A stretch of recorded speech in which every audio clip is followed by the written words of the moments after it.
Good afternoon, my friends. Good afternoon. I'm thrilled that we once again are coming together at such a critical moment, not just because we're coming off the heels of a gut-wrenching, hard-fought, and divisive election, but rather because our actions over the next few years will determine the fate of an entire generation of Americans. I'm thrilled also that out of the many foolish things I did in college, and there are many foolish things, I at least had the good sense to spend some time talking with my grandmother about the Great Depression and living through the Great Depression.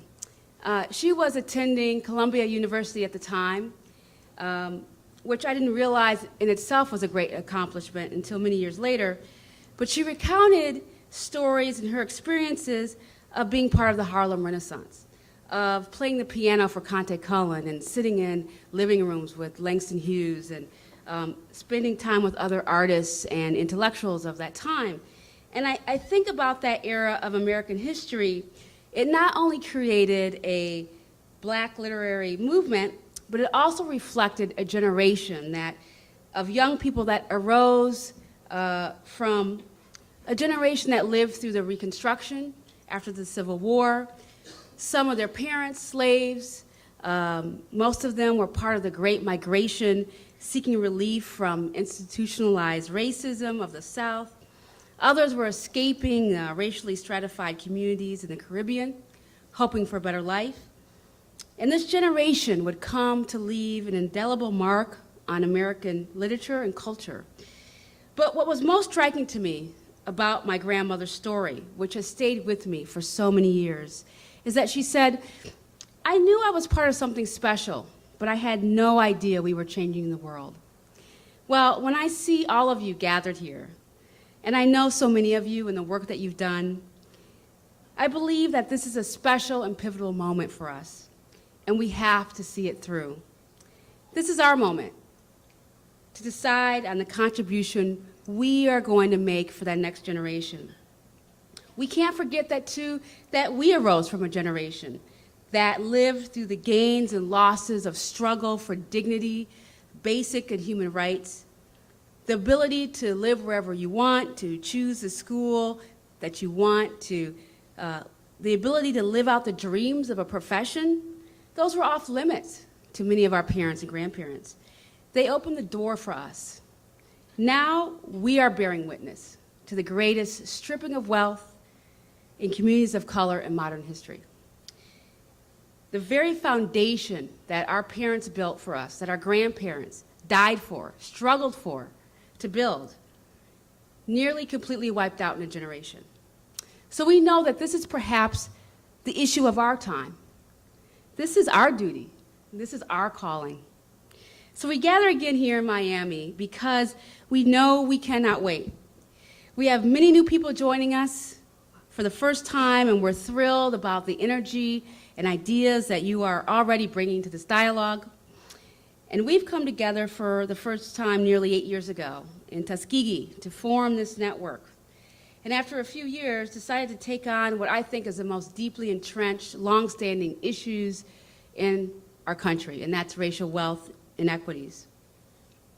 We're African American, Black, American Indian, Asian Pacific Islander, Latino, and other friends who spent some deep time together gaining an understanding of both common and unique barriers facing our communities. And we have a noble vision for America, a society where the ability to take care of your family and to pass on opportunities for your children are not predetermined by where you live, by the color of your skin, the social status, or historical advantages of your ancestors.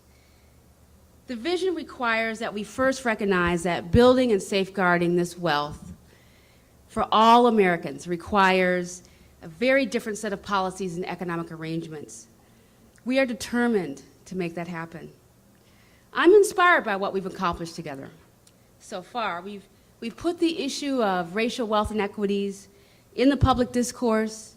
We have seen our work in major media outlets. We're breaking the code of silence.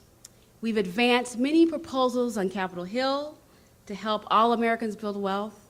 and we made it to the White House this year after 3.5 years of trying.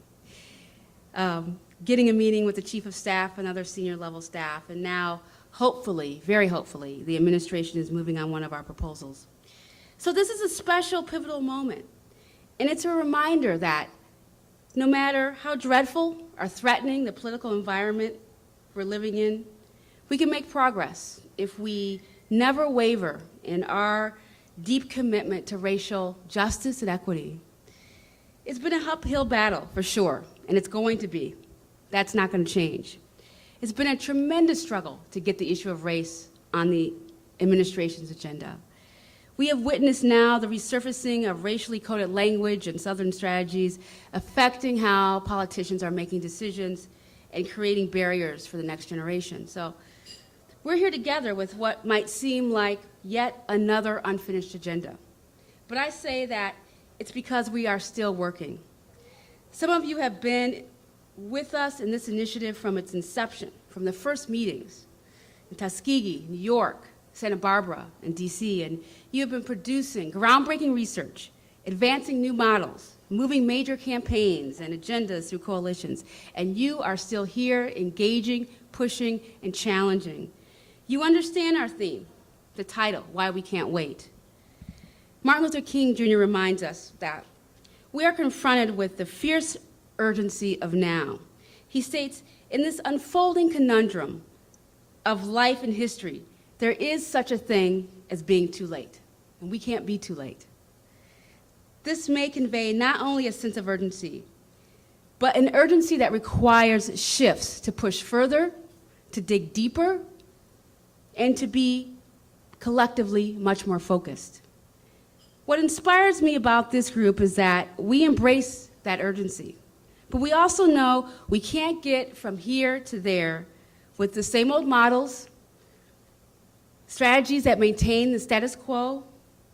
We're not here to just simply run down a list of familiar ideas without taking a step back when needed, which is today, to examine race, inequality, and belonging in very new ways. So how are we going to get down to this work this week? What are we going to do? So we framed our discussion over the next 2 days, grounded in the findings of Tom Shapiro, who will speak very shortly, on the major drivers of the racial wealth gap, home ownership, higher education, inheritance, and income.